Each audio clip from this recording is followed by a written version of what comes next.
El arte de sanar, una serie radiofónica creada para ti que buscas nuevas alternativas. El arte de sanar. Hola, es un gusto poder saludarte.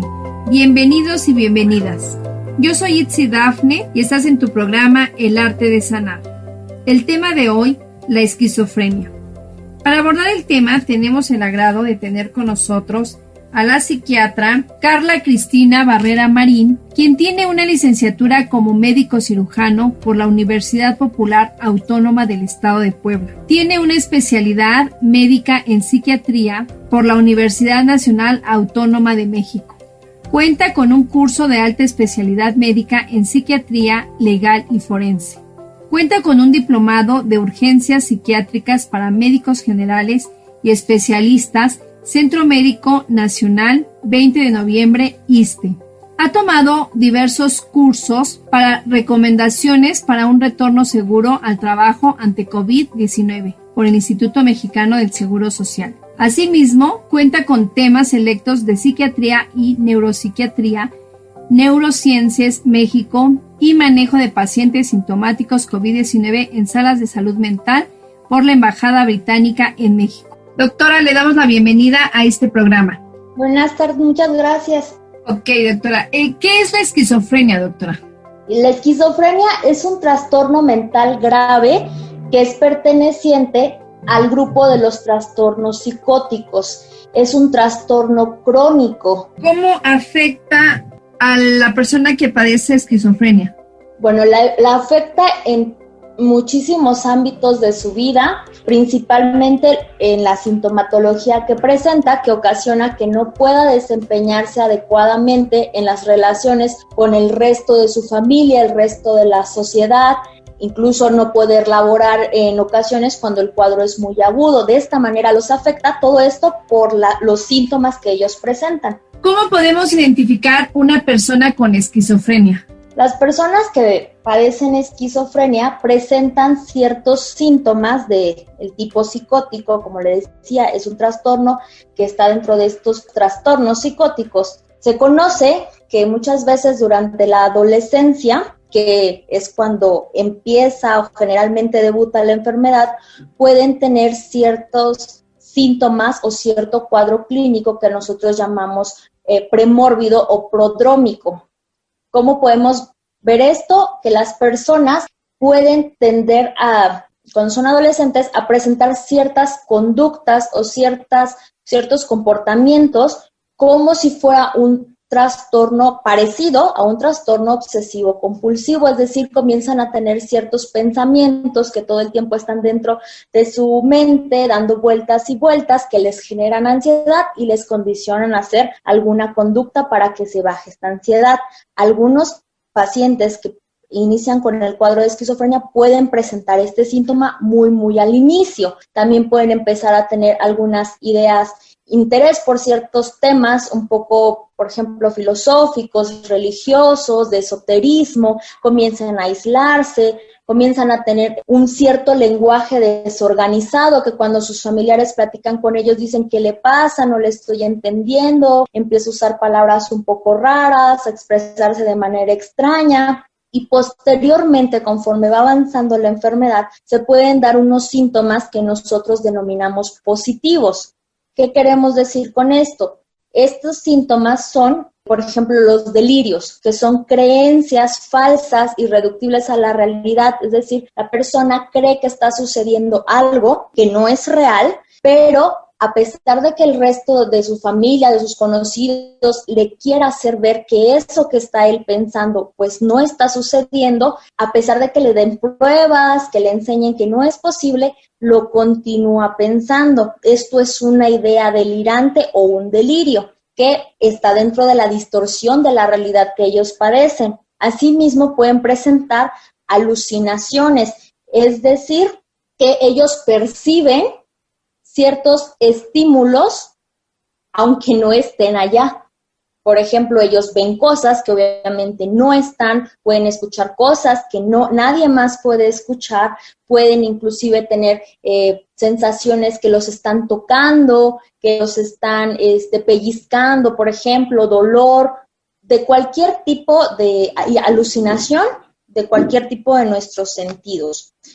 También pueden presentar, como le decía, pensamientos un poco raros, hablar de ideas muy extrañas, de repente estar hablando y que no concluyan su idea, como dicen, se vayan por la tangente, o de repente pasen de un tema a otro, o se queden como bloqueados, ya no continúan con el tema, como que se quedan idos, o dicen palabras nuevas, incluso como que inventaran palabras por la desorganización que tiene su pensamiento en ese momento. Asimismo, su conducta, de repente pueden estar riéndose solos, hablando solos, y es así como generalmente los familiares empiezan a percibir que no hay algo bien o que algo está sucediendo. De otro lado, existen algunos síntomas que denominamos negativos. ¿Cómo los vemos? Los pacientes que padecen esquizofrenia comienzan a mostrarse un tanto apáticos, se aíslan, su expresividad, su afecto, su estado de ánimo se ve como muy aplanado, a pesar de que suceda algo muy grato para ellos, como si nada estuviera pasando, o al revés, algo muy triste, muy angustioso, su afecto está muy aplanado, ellos no responden ante los estímulos que está sucediendo.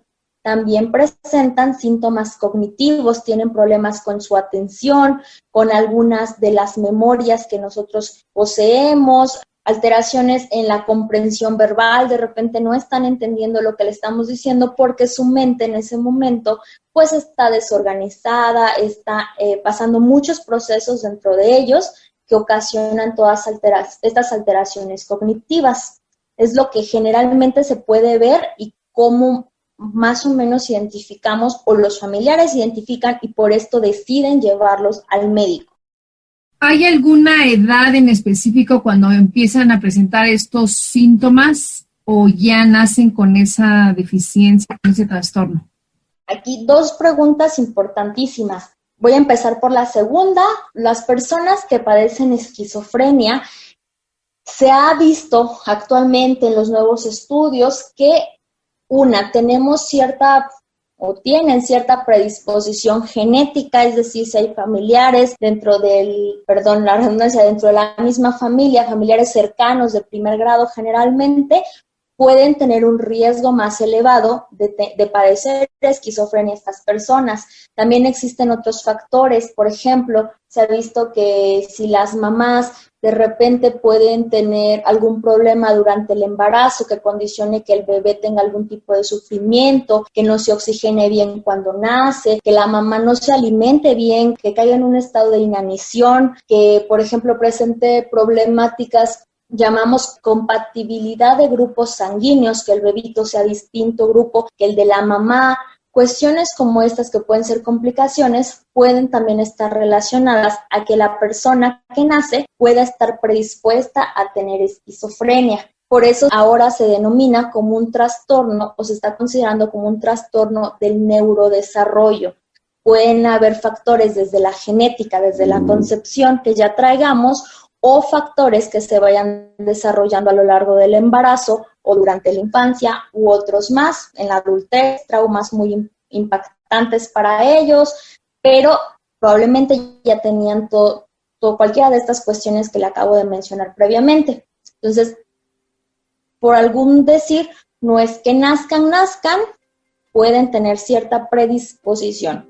En cuanto a la edad, sí existe cierta edad en la que podemos ver con mayor frecuencia el debut de un paciente que padezca esquizofrenia y es distinto en hombres que en mujeres. En los hombres, generalmente ellos debutan mucho más jóvenes. Por ejemplo, ellos se comprende una edad desde los 10 hasta los 25 años. En cambio, con las mujeres, generalmente vemos el debut del trastorno entre los 25 a los 35 años. Incluso con las mujeres existe un porcentaje que llega hasta el 10% que pueden iniciar posterior a los 40 años o a veces relacionado con el periodo en el que ya entramos las mujeres en la peri o en la menopausia como tal. Entonces sí hay ciertas edades de presentación características. Es momento de irnos a una pequeña pausa. Regresamos con más de la esquizofrenia.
Hani Itzel te invita todos los lunes a partir de las 16 horas, horario de la Ciudad de México, a dar un recorrido sonoro por los lugares más asombrosos de nuestro país. Rincones de México Legendario. Es una serie radiofónica donde conocerás distintos escenarios maravillosos y llenos de grandes misterios ancestrales que siguen latentes en cada rincón de México Legendario. México Legendario, la puerta a la cultura.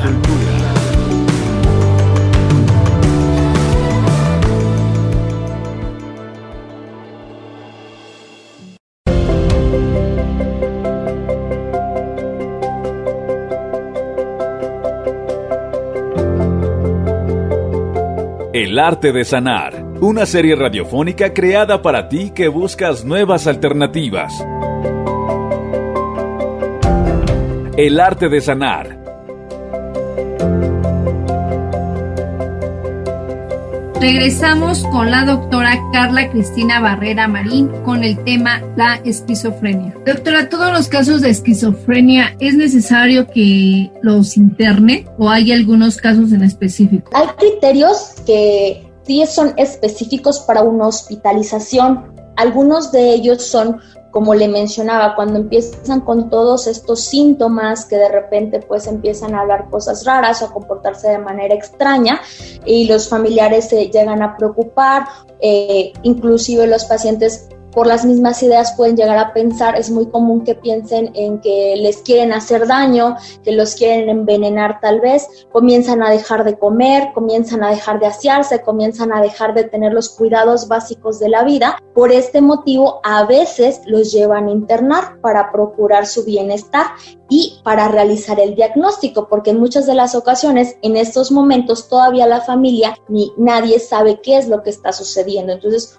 puede ser un criterio como estos que le menciono para hospitalizarse. También otro para hospitalizar podría ser aquella persona que ya esté diagnosticada, pero que presente una exacerbación del cuadro o una agudización de los síntomas y que, como nuevamente le mencionaba, ponga en riesgo su propia integridad física. Para esto se puede llegar a necesitar hospitalizarlo para estabilizar la administración de los fármacos, para llegar a la dosis adecuada que requiere, para hacer cambios de tratamiento en un medio controlado.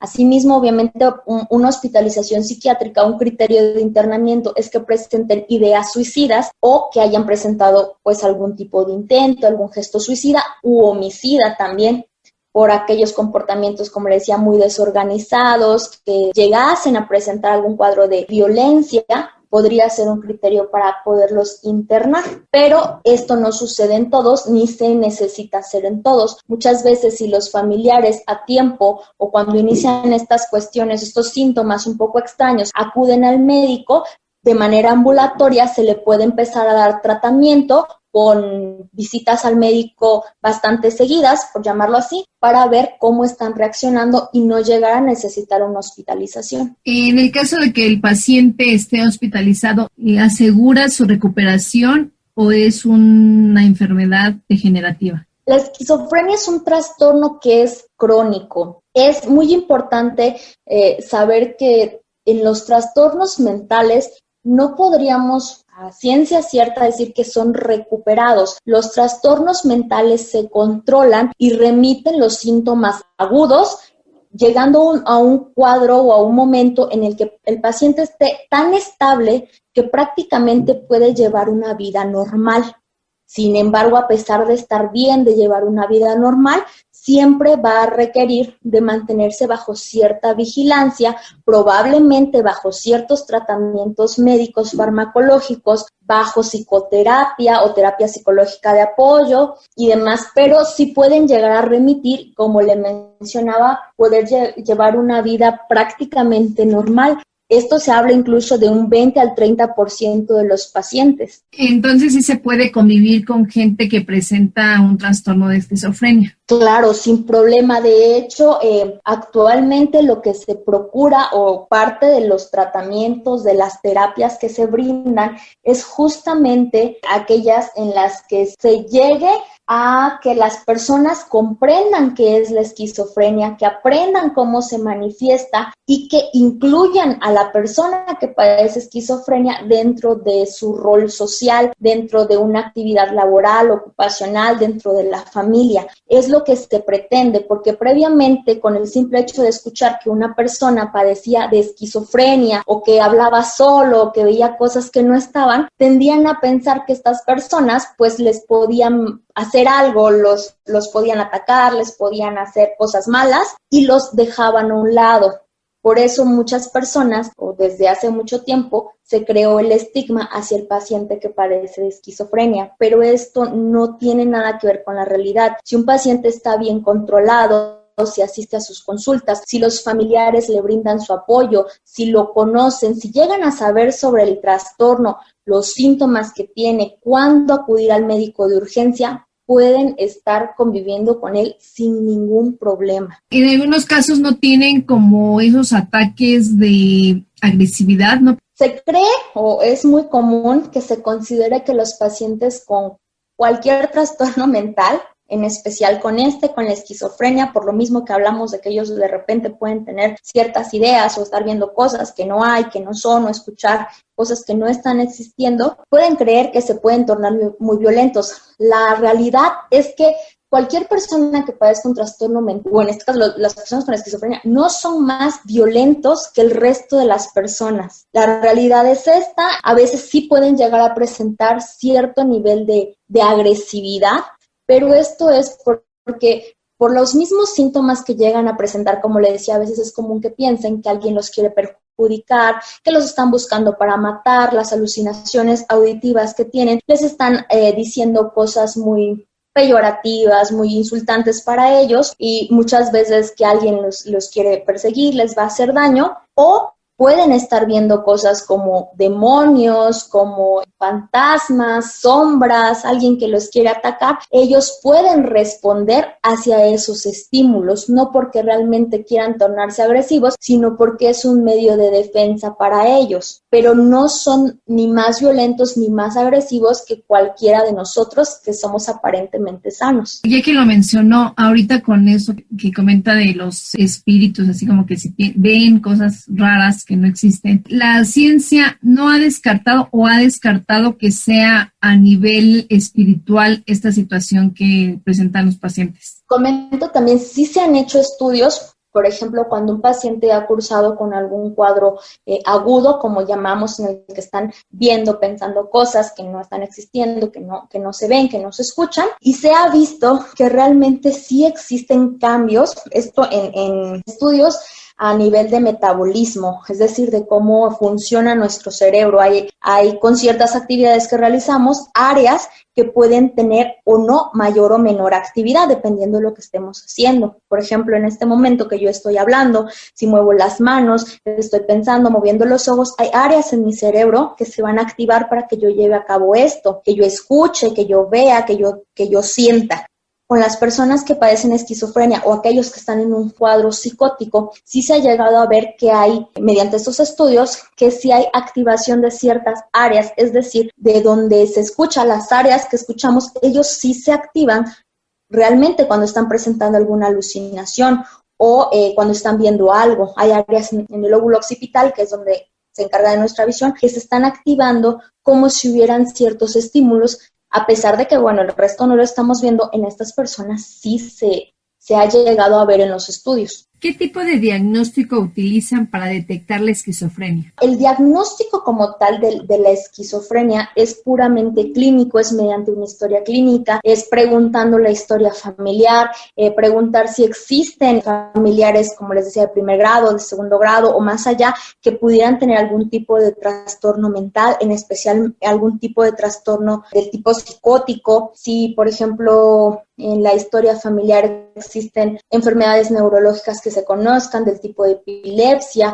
en la historia personal del paciente, si hubiese algún dato de importancia, alguna enfermedad médica en la infancia, alguna cirugía que se hubiera complicado, su historia de vida inclusive de cómo se desarrolló a nivel escolar, cómo se comportaba con sus maestros, sus compañeros a nivel laboral, su desempeño. Se hace toda una historia clínica de toda la vida del paciente. Se solicitan también laboratorios para descartar que no esté existiendo alguna otra cuestión metabólica en la persona, es decir, que no estén cursando a lo mejor con algún desequilibrio en sus electrolitos, que no estén deshidratados, que no estén cursando con algún tipo de intoxicación, por ejemplo, que no sea bajo el influjo de cierta sustancia. Así se hace el diagnóstico de la esquizofrenia. Los estudios, como el que le comentaba, se han hecho más en relación a la investigación, porque a pesar de que sí se ha visto en estudios tipo resonancia, tomografía, SPECT, PET y demás que son de metabolismo cerebral, sí se han visto cambios. Se ha visto que, por ejemplo, existen asimetrías en ciertas áreas del cerebro, que existe dilatación a nivel de los ventrículos, que es donde tenemos el líquido cefalorraquídeo. A pesar de que se ha visto todo eso, con eso solo no se puede hacer un diagnóstico, solamente son métodos complementarios y no se hacen de manera rutinaria. Con una buena historia clínica y con el padecimiento, como se ha desarrollado una buena entrevista, es suficiente para hacer un diagnóstico. Es momento de irnos a una pequeña pausa. Regresamos con más de la esquizofrenia.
La comida mexicana está llena de experiencias y anécdotas que unen a la familia. Es una tradición que se transmite a través de Sabores de México Legendario. Escucha a Cani y Itzel todos los martes a partir de las 16 horas, horario de la Ciudad de México. Te platicará de los colores, sabores, texturas y deliciosas mezclas de la gastronomía mexicana.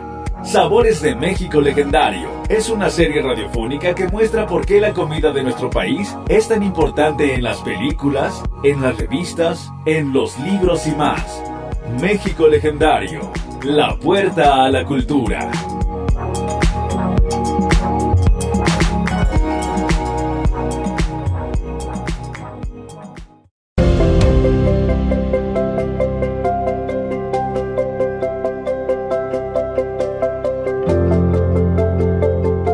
El arte de sanar, una serie radiofónica creada para ti que buscas nuevas alternativas.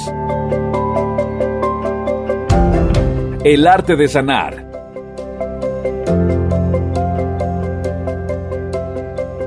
Regresamos con la doctora Carla Cristina Barrera Marín. Doctora, ¿existen varios tipos de esquizofrenia o hablamos solamente de uno? Antes, de acuerdo a los manuales de clasificación que nosotros en psiquiatría utilizamos dos principalmente. Uno que le decimos, o bueno, se llama DSM, que es de la Asociación Psiquiátrica Americana, que actualmente está en su versión en la número 5, y está la Clasificación Internacional de Enfermedades, que actualmente la vigente es aún la número 10, aunque ya se realizó, ya se hizo el consenso para la Clasificación Internacional, la edición 11. Pero aún no ha entrado en vigencia en todo el mundo. Entonces, en estos dos tipos de manuales que utilizamos previamente, en la clasificación internacional, aún se mencionan distintos tipos de esquizofrenia. En el DSM ya se quitaron desde la edición pasada. ¿Esto por qué? Porque existían varios tipos, como la paranoide, la catatónica, la hebefrénica, la simple. Bueno, existían diferentes.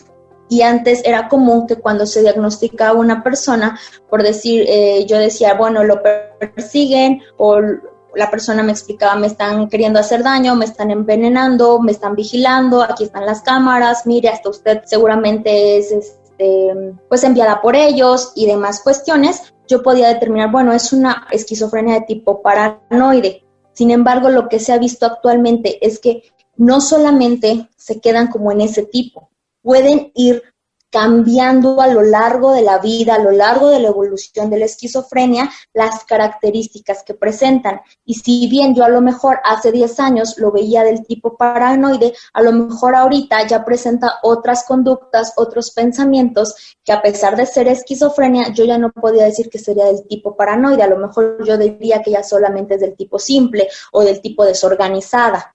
Entonces, como se fue viendo esto, que van cambiando a lo largo, no puedes clasificarlos únicamente en un cuadro o en un tipo, se fue cambiando. Actualmente en el DSM se llama del espectro de la esquizofrenia, se han convertido en espectros por la gran variabilidad que pueden llegar a tener.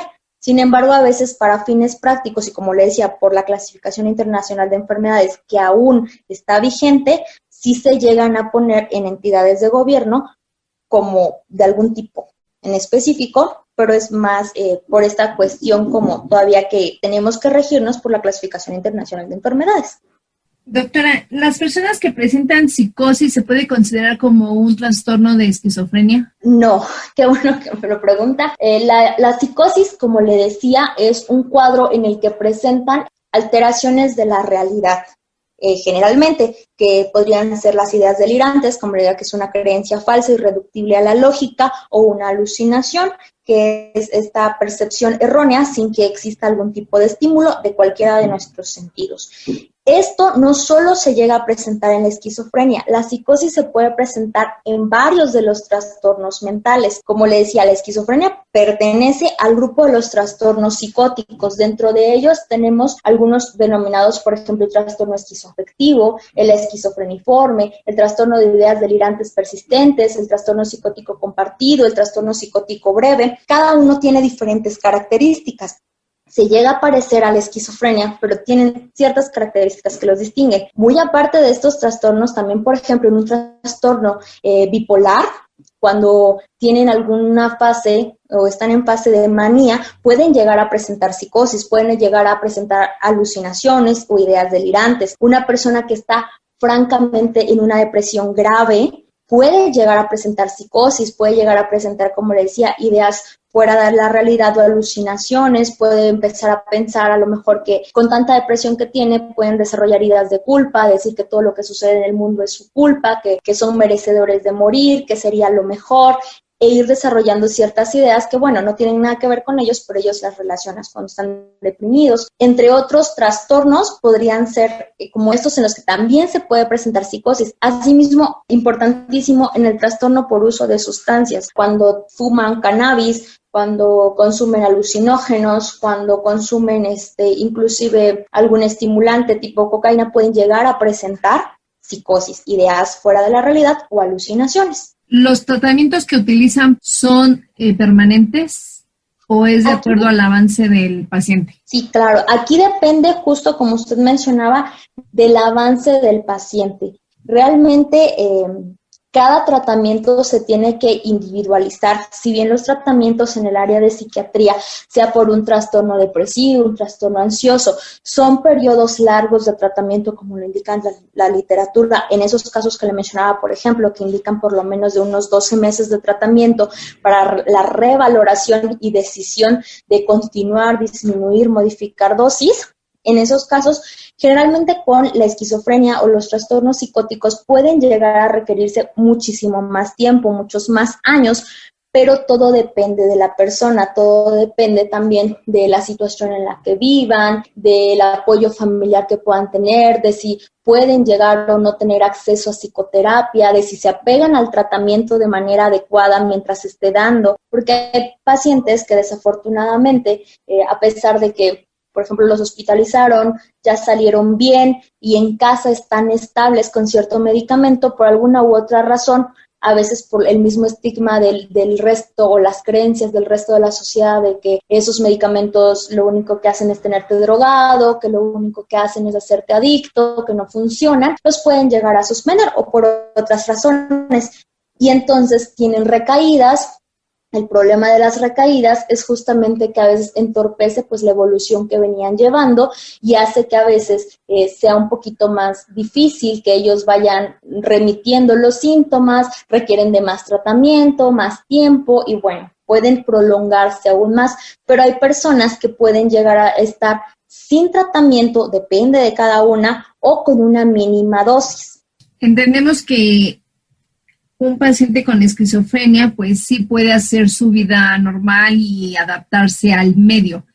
En cuanto a los familiares, ¿necesitan ellos tomar alguna terapia para poder ayudar a su familiar? Sí, claro. Lo ideal sería que la familia incluso llegue a tomar psicoterapia pues familiar.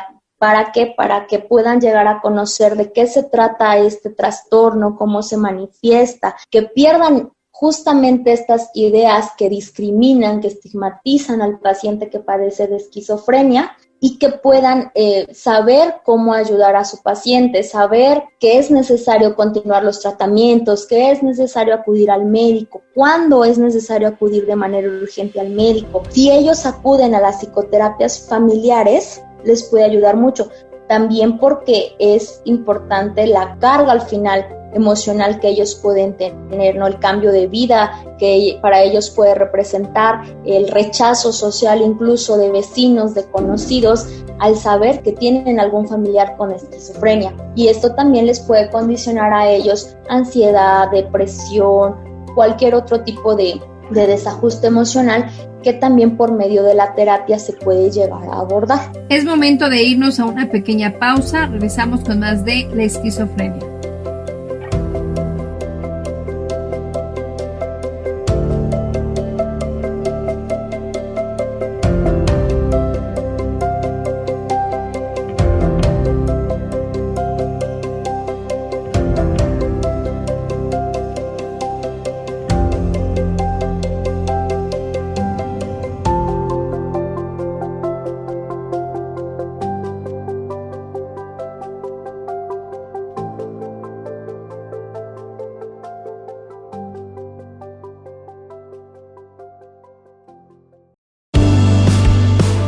Hani Itzel te invita todos los lunes a partir de las 16 horas, horario de la Ciudad de México, a dar un recorrido sonoro por los lugares más asombrosos de nuestro país. Rincones de México Legendario. Es una serie radiofónica donde conocerás distintos escenarios maravillosos y llenos de grandes misterios ancestrales que siguen latentes en cada rincón de México Legendario. México Legendario, la puerta a la cultura.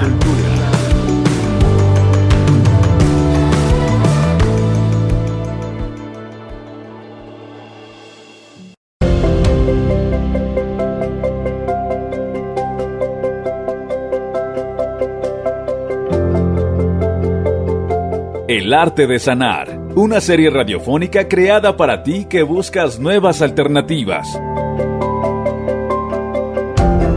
El arte de sanar.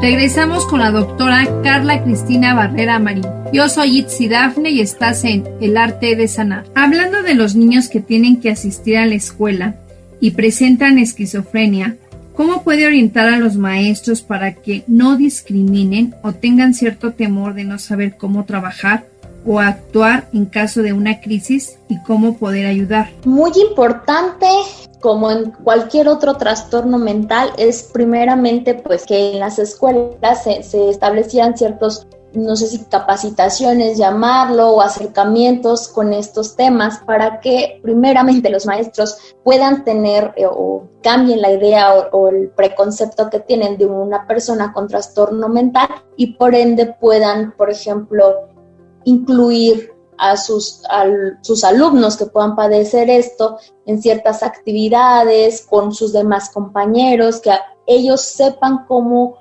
presentarlos al grupo, porque al ser pequeñitos, al ser niños, muchas veces, pues bueno, un niño no entiende, un niño tiende a burlarse de lo que es diferente, un niño no sabe a veces qué hacer o qué no hacer, y los maestros son quienes los deberían de orientar, pero si el maestro ni siquiera conoce que esto existe, cómo se manifiesta, lo único que hace a lo mejor es regañar al niño, hacerlo a un lado, pues primero tenemos que empezar por capacitar a los maestros acerca del tema, sensibilizarlos. Es un tema muy importante, doctora, porque sabemos que como sociedad tenemos que apoyar a esas personas que tienen esquizofrenia, identificar cuáles son las causas y características que presenta cada persona para no discriminar y no caer en el rechazo, ¿no? Sí, exactamente. Lo más importante es eso, tener en cuenta que es una persona que está sufriendo, que muchas veces sufre el rechazo de su familia, del resto de las personas, y que con una persona que haga el cambio, que se muestre interesada, se muestre empática, esa persona le va a ir muchísimo mejor y que no es lo que generalmente piensan, que son agresivos, que no pueden llegar a controlarse, que ellos no van a tener solución, que no son capaces de trabajar. Todas estas ideas que tenemos como sociedad, que son erróneas, son algo que tenemos que empezar a cambiar, y lo más importante pues es como ustedes hacer acercamiento a las personas acerca de estos temas de suma importancia. Doctora, ¿hay algún estudio científico que compruebe que los alimentos puedan ser la causa de alteraciones mentales? Hasta el momento que pueda ser al 100% un buen estudio, bien metodológicamente bien estructurado, que tenga resultados que son pues infalibles, no existe hasta el momento. De hecho, en cuanto a los trastornos mentales, se denominan así trastornos mentales porque no tenemos una única etiología a la cual, es decir, una única causa a la cual le podamos atribuir, como podrían ser los alimentos o incluso la propia genética. Los trastornos mentales son confluencias de todos estos factores, como le decía yo, la genética, la carga que traemos familiar, las situaciones de vida, las cuestiones emocionales, claro está nuestra alimentación, algunas otras enfermedades médicas probablemente que tengamos, todo esto se va conjuntando para dar paso a que se pueda desarrollar un trastorno mental, como en este caso la esquizofrenia. De acuerdo a la estadística, ¿quiénes son los más afectados y en qué edades se presentan los casos de esquizofrenia? Respecto a la esquizofrenia, tenemos que a nivel mundial existe una prevalencia del 1%. Eso se traduce de acuerdo a los últimos informes de la Organización Mundial de la Salud que afecta a más de 21 millones de personas en todo el mundo. Es decir, es una cifra pues alta, bastante alta, y que tener en cuenta que aquí en nuestro país pues la prevalencia es como a nivel mundial, 1% de nuestra población puede llegar a padecer de esquizofrenia. Comparamos a lo mejor con la prevalencia o las estadísticas de a lo mejor una enfermedad como tipo diabetes, hipertensión arterial, pues probablemente no lo podamos comparar, nos quedamos cortos. Sin embargo, no es nada despreciable la cifra que se está reportando de personas que padecen de esquizofrenia. Doctora, ¿cuál es la posibilidad de que se herede la esquizofrenia? Claro, existen estudios que se han realizado en genética, estudios con muchísimas muestras de ADN a nivel mundial, en el que se ha estudiado justamente qué tanto es el porcentaje para heredarse el trastorno mental, en este caso específico la esquizofrenia. Me puedo comentar, se han estudiado que en gemelos monocigotos, es decir, que son del mismo óvulo fecundado, se dividen, el porcentaje de heredabilidad de la esquizofrenia es del 43 al 56%. En gemelos dicigotos, que es decir, son como si fueran dos hermanos, simplemente es del 10 al 15%. Cuando uno de los padres padece esquizofrenia, el porcentaje de heredabilidad es del 12%, y cuando ambos padres padecen de esquizofrenia, el porcentaje se eleva del 40 al 46%. Suena alarmante un poquito estas cifras, sin embargo, prácticamente la genética podría ser responsable máximo de la mitad de la probabilidad de que una persona pueda padecer de esquizofrenia. La otra mitad, como le mencionaba, es por diversos factores, que a lo mejor si en esta persona no confluyen todos estos factores, no se le va a desarrollar la esquizofrenia. Así que no quiere decir que si mi papá, mi mamá, mi hermano padecen de esquizofrenia, claro, yo tengo mayor riesgo, pero no es que a fuerza yo voy a tener esquizofrenia. Doctora, sabemos de muchas drogas que afectan a nivel mental. En ese sentido, ¿la cannabis puede ser causa de que padezcan esquizofrenia? Como dice usted, sí existen muchas drogas que tienen, la mayoría pues son sustancias psicotrópicas que tienen cambios a nivel mental.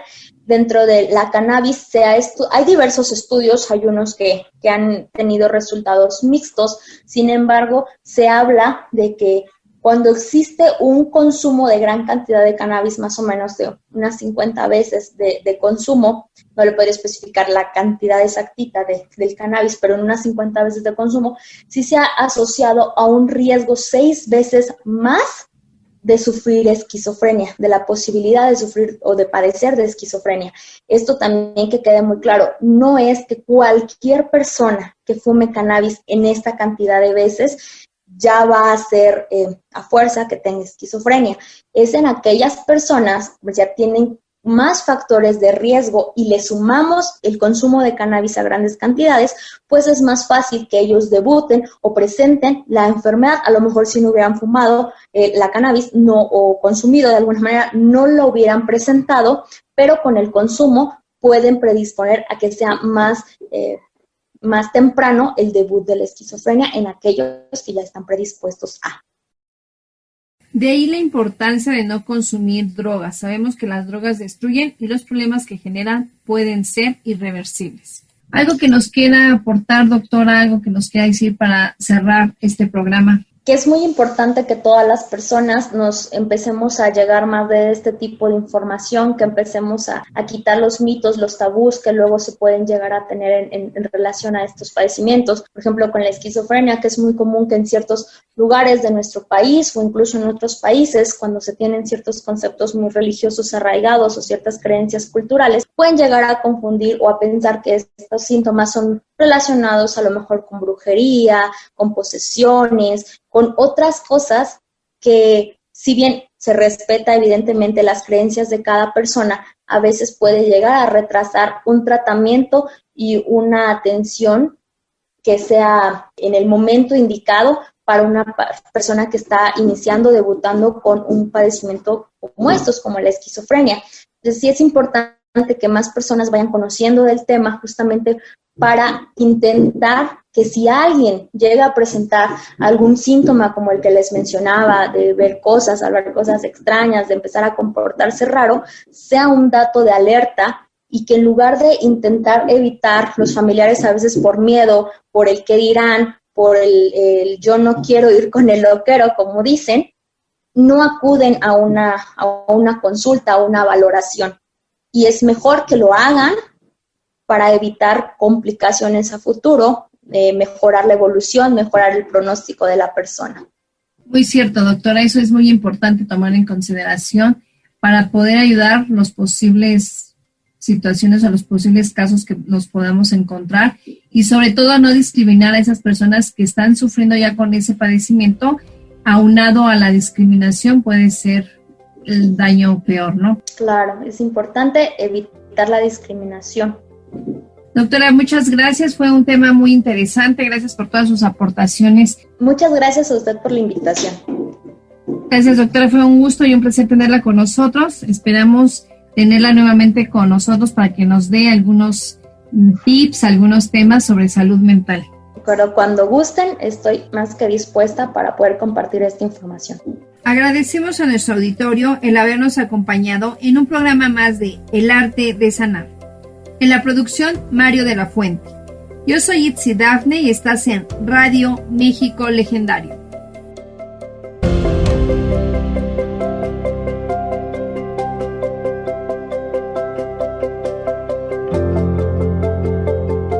El Arte de Sanar, una serie radiofónica creada para ti que buscas nuevas alternativas. El Arte de Sanar,